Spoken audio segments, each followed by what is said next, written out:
ان کا دروازہ کھلا، کیونکہ محدود کر دیا قومیت کو سرحدوں کے اندر، تو سرحدوں کو بڑھانے کے لیے پھر لوگ ایک دوسرے کے ساتھ لڑائی جھگڑے پر اتر آئے۔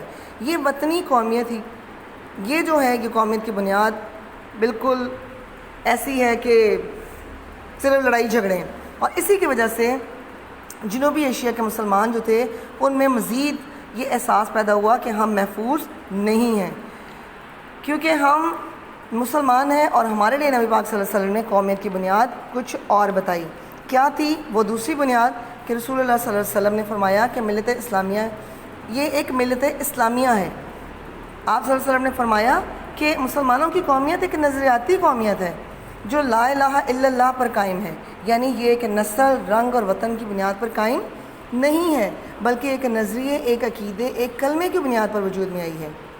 یعنی دنیا میں جہاں بھی مسلمان رہتے ہیں، چاہے وہ کسی بھی ملک کے رہنے والے ہیں، وہ ایک قوم ہے۔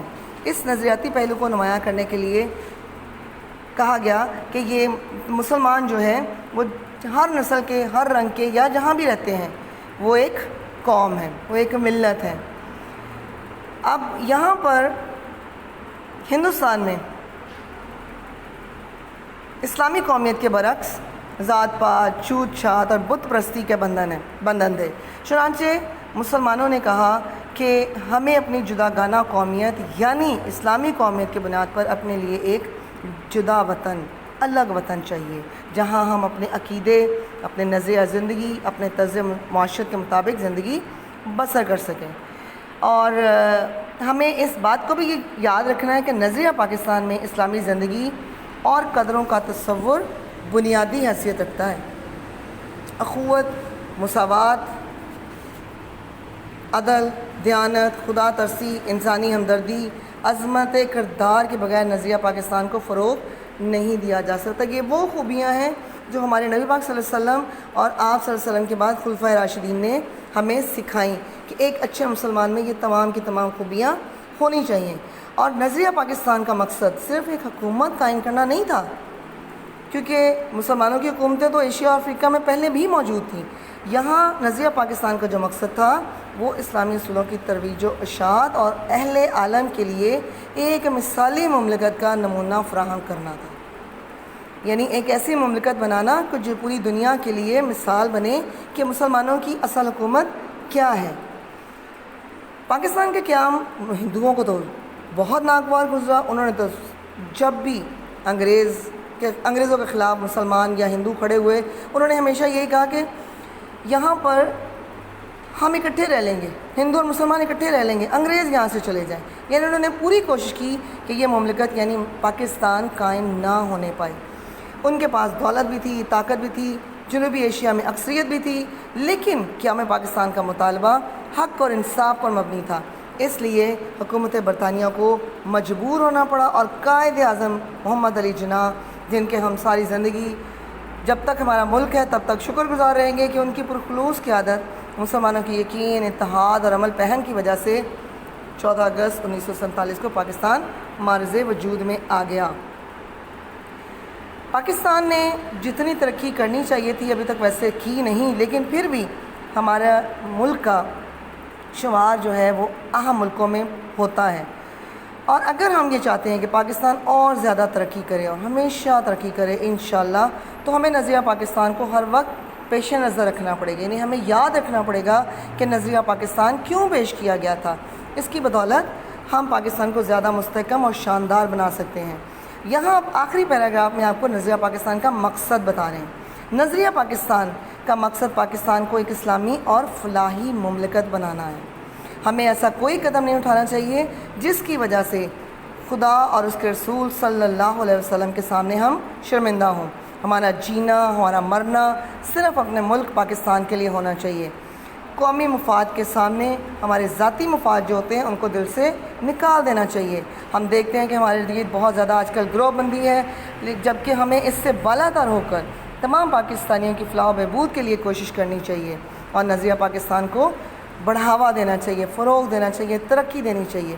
اگر ہم نے نظریہ پاکستان کو سامنے اپنے رکھا، پیش نظر رکھا، تو ہم اپنی سیرت اور کردار کو اس کے مطابق ڈھالنے کی کوشش بھی کریں گے، اور ہم اگر یہ کوشش کریں گے تو دوسری قوموں میں ہمیں یہ برتری حاصل ہو جائے گی، ہمیں امتیاز حاصل ہو جائے گا کہ ہم اسلامی اصولوں کی روشنی میں پاکستان کو توانا، مستحکم، شاندار اور پرعظمت بنانے کی پوری کوشش جو کر رہے ہیں اس میں ہم مکمل طور پر کامیاب ہوں گے انشاءاللہ۔ پاکستان زندہ باد۔